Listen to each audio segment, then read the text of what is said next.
peaceful coexistence, that's what a market economy is, and there's trade.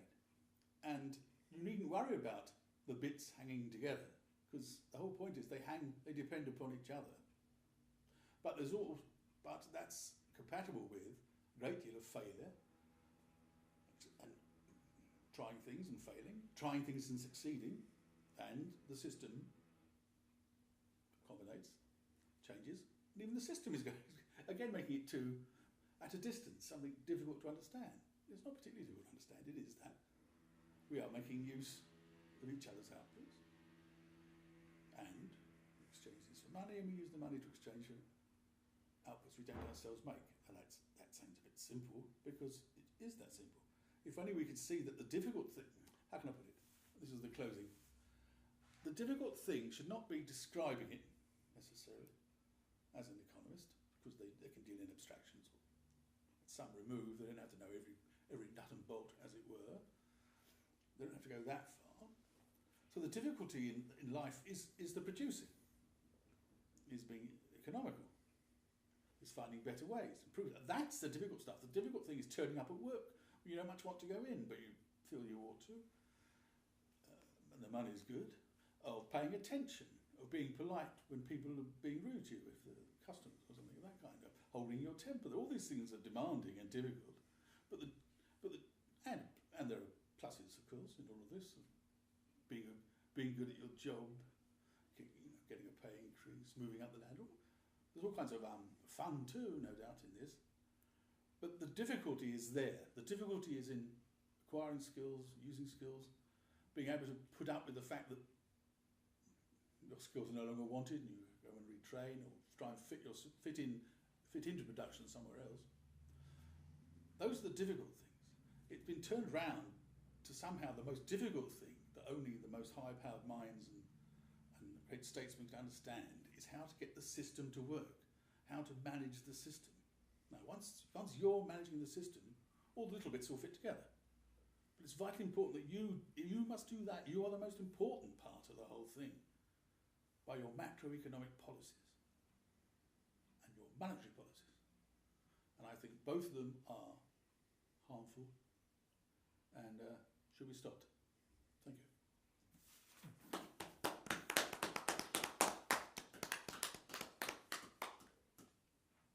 Oh, yes. I think you're right, Bob, to say that there isn't a society as a whole. What these people do, sociologists, economists and psychologists, anthropologists, is that they reify, to use one of their words, the society. They make a thing out of it. And when Mrs. Thatcher actually said there is no such thing, with the emphasis on thing, as society, she's absolutely right.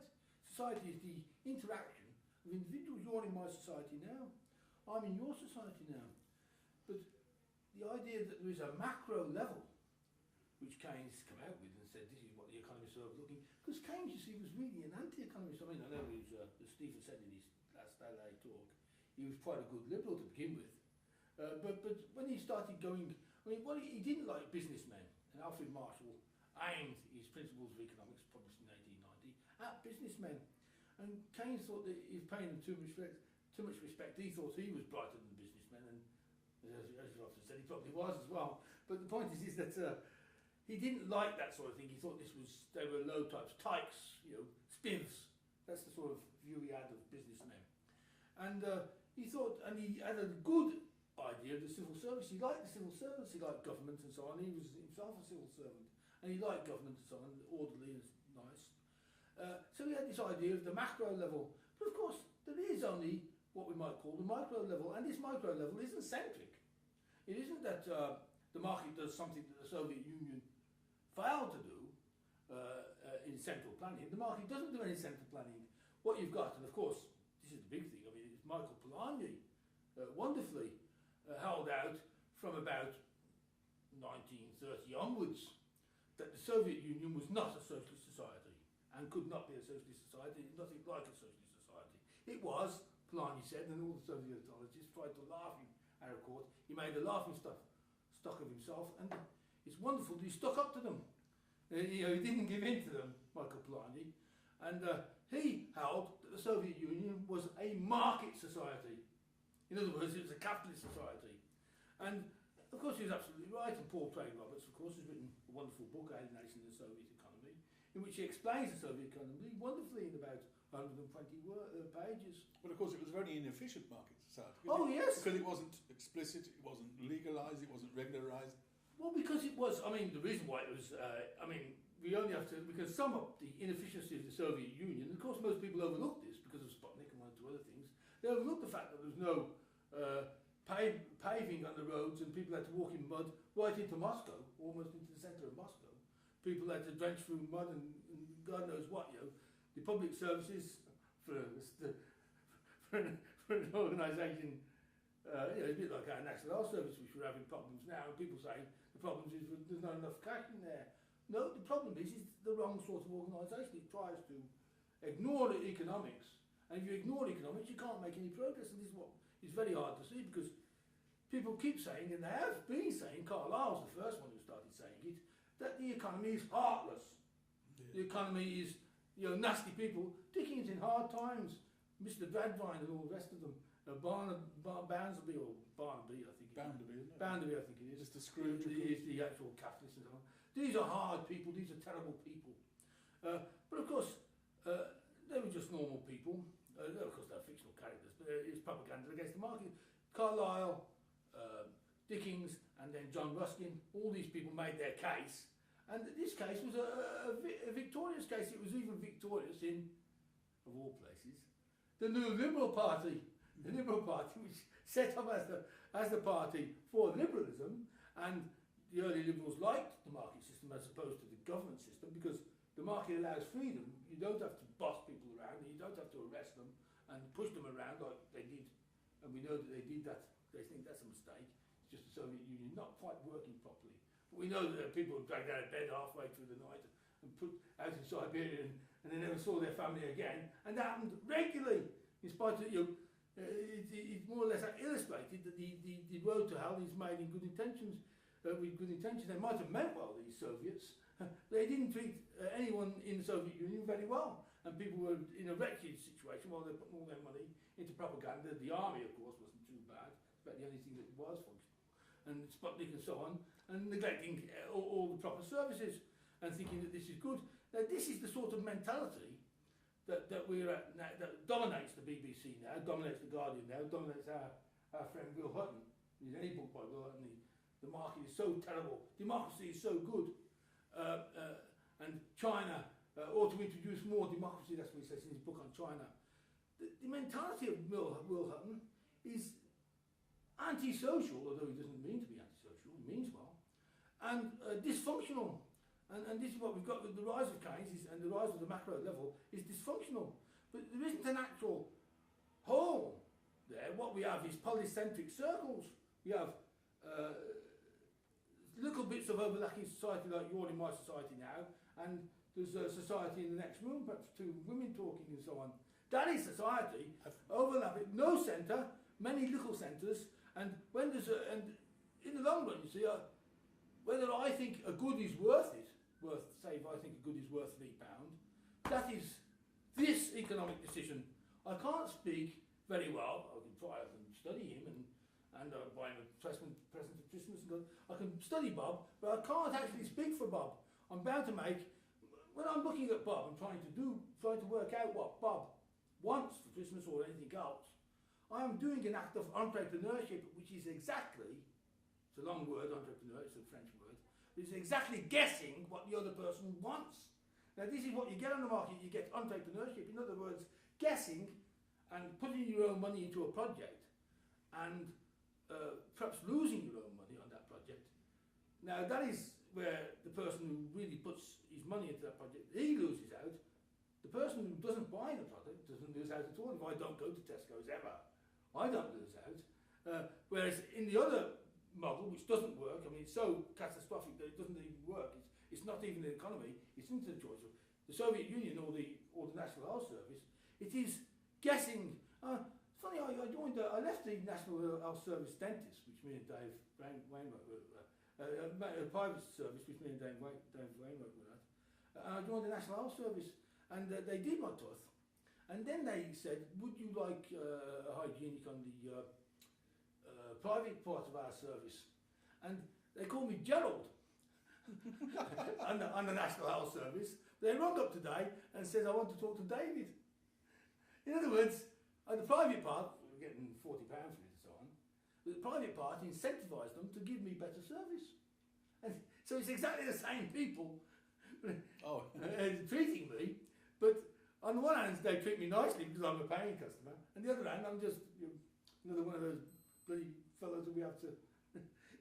It's true to say there are, in the sense of society, there are no natural wholes, there is no centre. But there can be, in a sense, an unnatural whole, which is that a subject population, as I call it. I mean, there are undoubtedly armies get raised and along with taxes. So, and people look to governments, especially once they have their own money. Once they have their own money, it seems to be that's an economy. Yes, they think that. But it doesn't make a whole. What it makes is a certain money supply, a certain institution, which is the nation, like Westminster and the Whitehall institution, which is certainly grown, it's got a history, and it is a central institution. But you know, most teenagers, they couldn't tell you who was in the cabinet. And of course, would they be any better if they did know, if they could name the cabinet and the whole of the opposition and perhaps the Liberal Democrats or any other? They wouldn't be any better off. They don't feel any effect of the next election, although the people who are interested are very buoyed up about it. The average person doesn't realise it affects them, and I think they're roughly right, because we know that they're going to start follow whichever wins the next election are going to do roughly the same as and they have been like that all along. I mean, they're even like that in Dr. Johnson's day. Dr. Johnson thought there was a big difference between the Tories and the Whigs, and of course the Whigs were in power and these for the Tories taking over. But of course, once the Walpole fell, Dr. Johnson's eyes was open because the people just adopted his policies. He said, well, last week when I was reporting on them, they were running down those policies, and now they've adopted them. Well, that's partly because a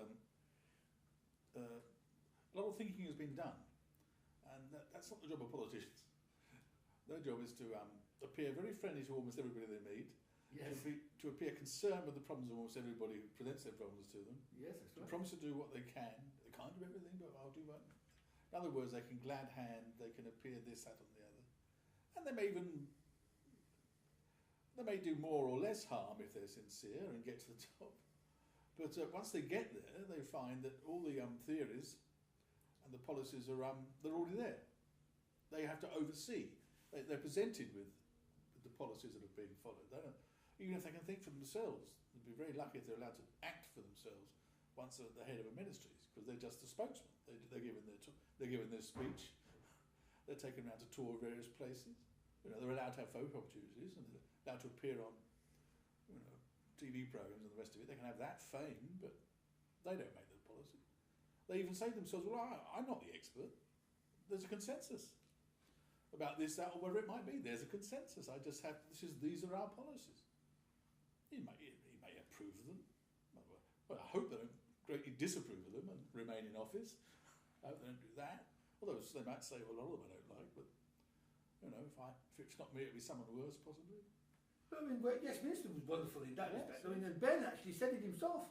And of course, Ben, there was two Tony Benns at work. There's the Tony Benn, the propagandist, and Tony Benn, who was the government minister. And the government minister was informed by the civil service. And of course, the chap in the civil service will be there to inform the Tory when he takes over.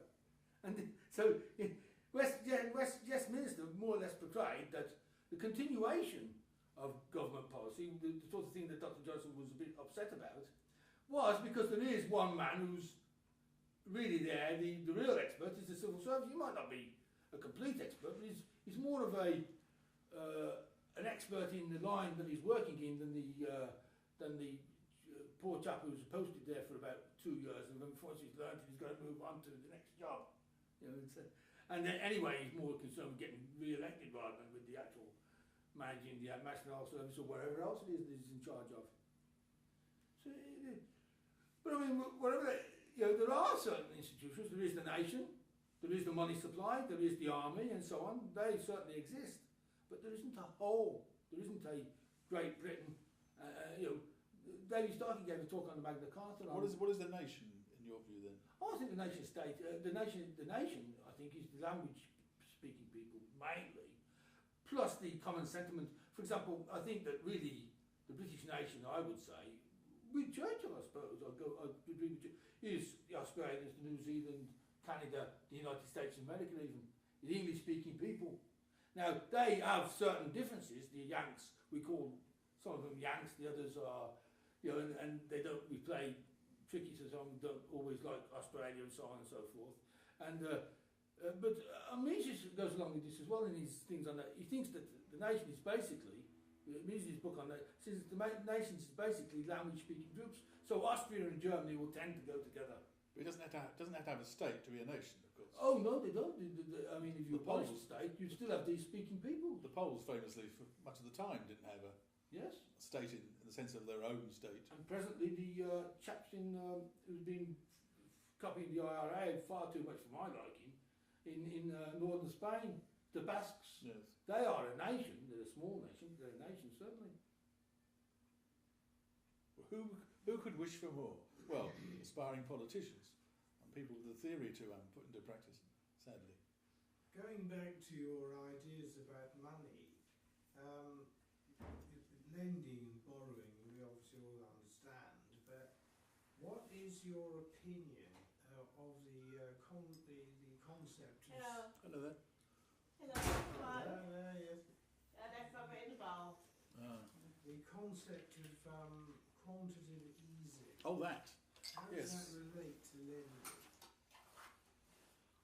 What they do, well, it's the government buying with money it doesn't have.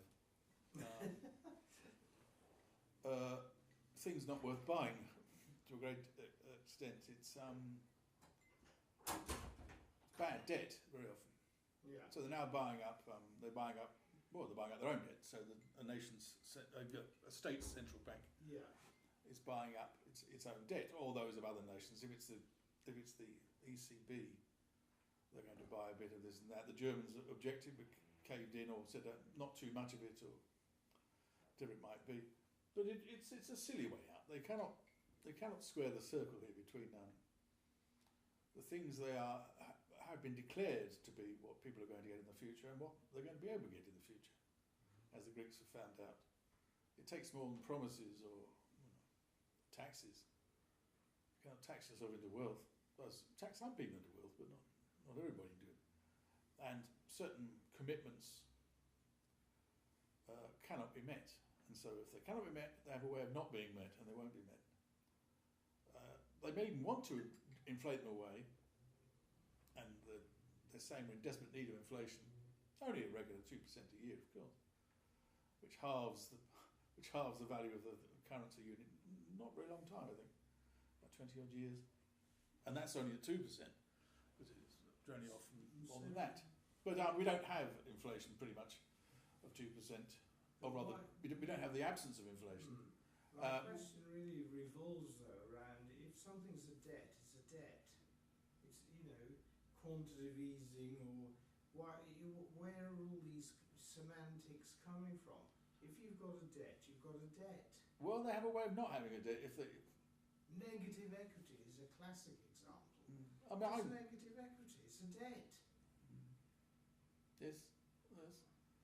A lot of this jargon is used to baffle the public, and it has, or bore them rigid. Well, quantitative easing itself is QE itself is a fresh bit of jargon. That's right. It's different from inflation. It's not inflation. No, not at all inflation.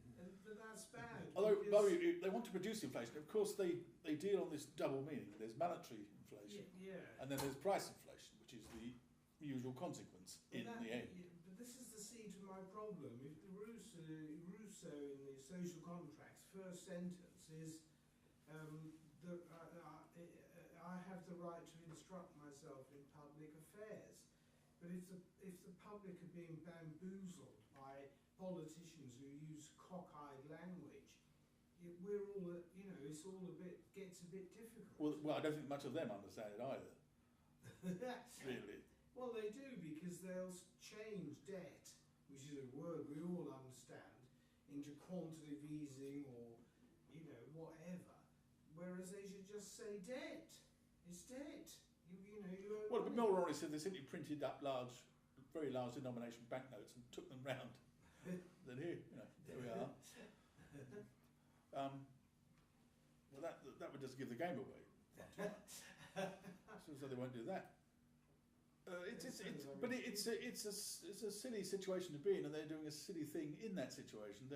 It was no need for any of this to have come about in the first place. Part of the fact there shouldn't be these great interventionist welfare state governments. They are unnecessary for people to thrive as producers who help one another, which is what we do. Isn't it wonderful that we can all be of use to one another? But that's far too simple for them. Oh no. They think there are nations, and my job is to make this nation flourish, and I wish other ones well, perhaps not as well as us, and I have to make it, I have to give it a good defence system, and it has to have a good foreign policy, maybe the occasional war, it's unfortunate, but without foreign policy, where would we be? Well, not at war very often, I should think. How do you think the Great War came about? By people preparing for war, planning for war, training for war. Having a system of alliances to ensure that, well, it won't start. If it does, we'll be in a nice, strong position. But of course, it brought it about. And James Connolly wasn't the only one who thought that war was a good thing. There's no end of people who thought that war is a very good thing. Well, they thought it would transform. They think it makes innovations, non-stick frying pans and so on. They come out with these stupid things. And what they lack here, of course, is the economic concept taught up by Frederick von Herts in the Austrian school, of opportunity cost. In other words, they only see what the non-stick frying pan. What they don't see is that if all those men after 1914 and after 1939 had not been killed, then they'd have been at peace working what they'd have invented. And of course, all those men who were killed by this almost mad industrial slaughter of other people who you don't even know was killing the ultimate resource, human beings who have the ideas to make the world better. If all those people had been allowed to live and had been allowed to grow up in peace, they'd have left a legacy which would have put us way ahead now. We'd have probably had the computer about 20 years earlier than what we did have the personal computer in our house. It would have probably been here in the late 1930s if all those people hadn't been killed in the war. I mean, going over the top. Day after day, body on top of body. The whole thing is complete bloody madness. They didn't realise how awful it was going to be. However, they did cheer, and they thought, oh, away with all this bourgeois stuffiness. Now at last we're doing something decent in our lives. There's a bit of sacrifice and heroism. Of course, you can have sacrifice and heroism in every family, in every factory. It doesn't look the same, and it's not nearly as ruinous. But they think, oh, that's too easy a life. This is a more demanding life. This is really living. Well, yes, until you get shot and die in a muddy trench. But even that, if you read someone like James Connolly, you really eulogise his war. Of course there is a sort of adventure in war, but it's tomfoolery. I mean, as even St. Paul said, when I was a child, and childish things now a man, I go on to things which, do your playing when you're under 10 and play with toy soldiers. Don't go to war and shoot the hell out of people who you don't even know and leave a bloody mountain of people dead on top of... That's absolute madness! Also, there's this, because they had these artificial holes in Europe, so there was Russia and there was Germany and the rest of it, and they thought they had to succeed as nations because otherwise they would be outpaced or they wouldn't have their place in the sun, and we all live at each other's expense.